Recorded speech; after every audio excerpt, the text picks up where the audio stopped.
और बहुत बड़ा पछतावा है क़यामत के दिन उसके लिए कि जिसको इमाम हुसैन का बनाया हुआ स्कूल मिला और क्लासरूम मिला और उसके बावजूद वो दीन न सीख सके।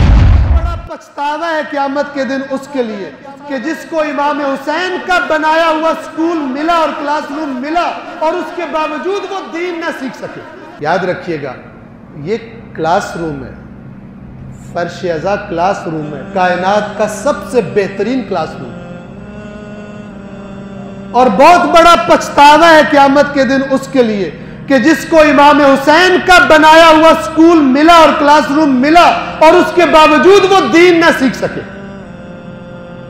उसके बावजूद वो समझे बस यहां पे आके सुनना है और सवाब लेके चले जाना, मैंने करना कुछ नहीं, मेरी जिम्मेदारी कुछ नहीं। आप तारीख में देख लें, सुनने वाले बहुत थे रसूलुल्लाह की बातें, लेकिन मानने वाले कम थे। कौन कामयाब है? जिन्होंने सुनी वो सब कामयाब है या जिन्होंने सुन के मानी वो कामयाब है? बताइए जी।